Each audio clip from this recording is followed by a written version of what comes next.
Welcome to Home Gardening 480. So one of the most important part about your fruit trees is making sure they're thinned appropriately so that you can get your fruit the size that you want it to be.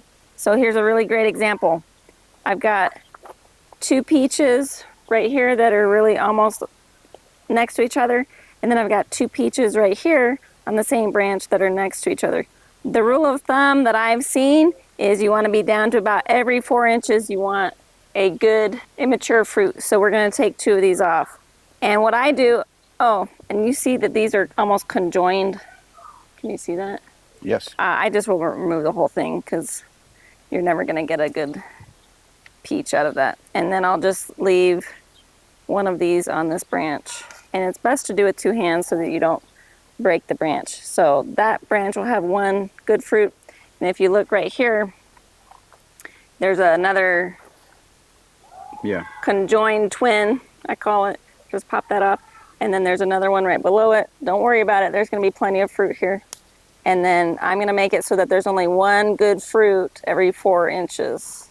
And I take off anything that's conjoined with another peach or another piece of fruit because it's not really going to develop.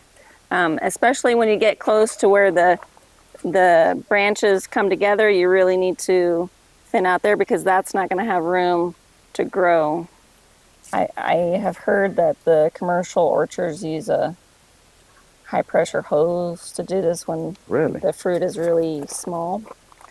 And that way they don't have to manually go through and do this like I'm doing.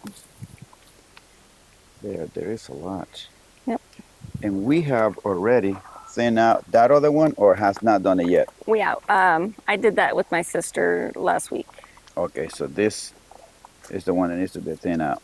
The question is, when is the fruit going to be ready? This variety is called Mid-Pride.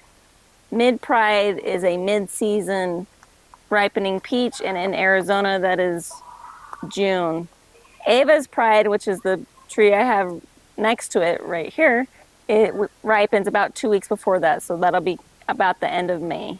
So right now it's April, almost middle of April, so we've got another 6 to 8 weeks on that tree and about another 8-ish weeks on this tree. There's still a lot of fruit on it. I still might even take a little bit more off, but we're done thinning this variety.